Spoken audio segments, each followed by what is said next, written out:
Hey, it's Christian with St. Augustine TV. I'm here with Bucky. You know, St. Johns County is changing rapidly, and not just in terms of population growth. The county is becoming wealthier, older, more expensive, and suburban. Those changes are reshaping daily life, the local economy, and the culture. At the same time, many local leaders appear to be stuck in the past, even though the county is no longer the small coastal and rural communities it once was. This video is about what those demographic changes mean for the future of the county. Over the last 15 years, St. Johns County has become one of the fastest growing counties in Florida, and indeed, America. Large numbers of people have moved here from other parts of the country, especially since the pandemic. Many of them are retirees, affluent families, and remote workers. People are attracted by good schools, safety, weather, beaches, and a high quality of life. The county has benefited economically from that growth. New development has brought higher property values, more tax revenue, new businesses, and of course, new housing.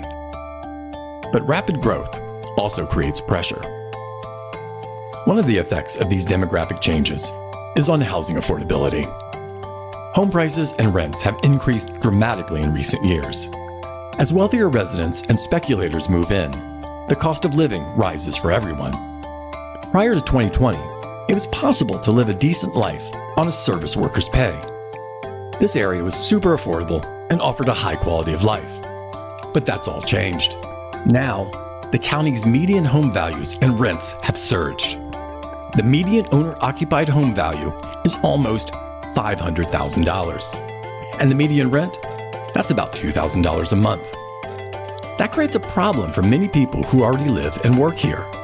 Teachers, hospitality workers, tradespeople, young adults, and service workers. Many increasingly cannot afford to buy homes in the communities that they serve. Some are moving further inland. Others are leaving the county entirely. This creates an imbalance where the county continues to grow economically, while parts of the workforce that keep the local economy functioning struggle to remain here. The county is becoming less accessible to young adults without high incomes or remote work salaries. St. Johns County has the highest median income in Florida. It is increasingly becoming a retirement destination.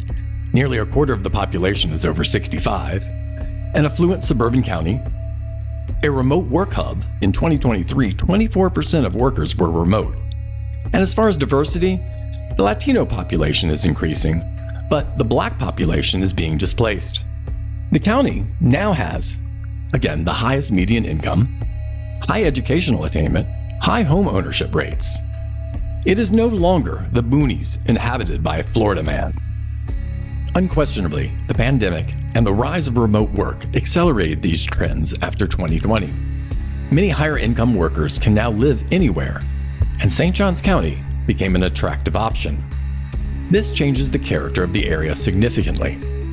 The cultural change is harder to quantify statistically, but very obvious.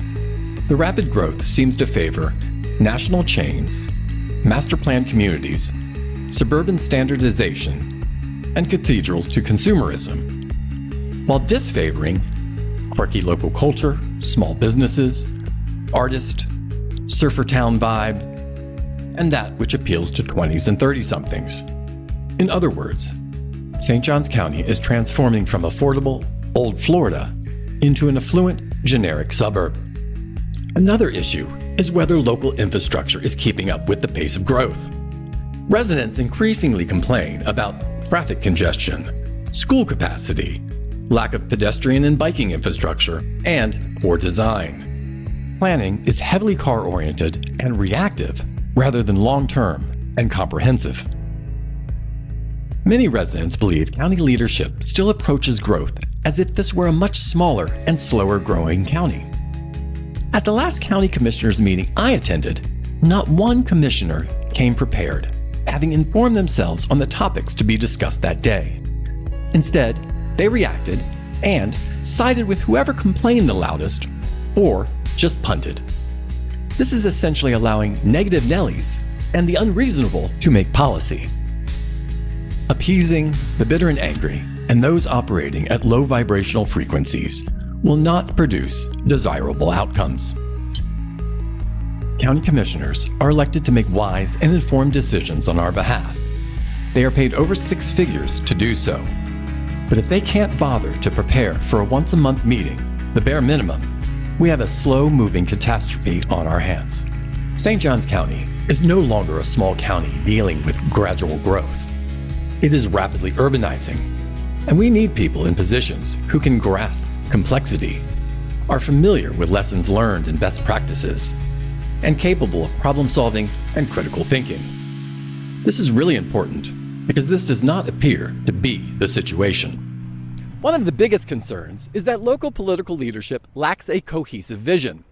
They appear focused on managing individual projects rather than addressing the broader transformation happening across the county. I like to say the county commission is busy preparing for the 1980s, not the 2030s and beyond. Growth is still frequently treated as isolated developments, road widening projects, and routine approvals. But the larger questions are often missing. What kind of place is the county becoming? Are we destined to become another brutalist South Florida hellscape? How do we preserve our local identity and character among rapidly developing sprawl? And can infrastructure realistically support continued expansion at this pace? What happens if younger residents and working families are priced out? And most importantly, are we building to appease short-term interest, or are we building for future generations? Many residents feel leadership has not fully adapted to the scale of the changes now taking place. With this scale of transformation, leadership needs to level up. St. Johns County is still growing rapidly, and growth itself is not necessarily bad. The issue is whether the county is growing intentionally and sustainably, or simply expanding without a clear long-term vision. The demographic changes happening now will shape housing, transportation, local culture, affordability, politics, and quality of life for decades to come. The county is no longer the place it was 20 years ago. But the real question is, what will it become over the next 20? Hey, thanks for watching. For more local St. Augustine content, don't forget to like and subscribe.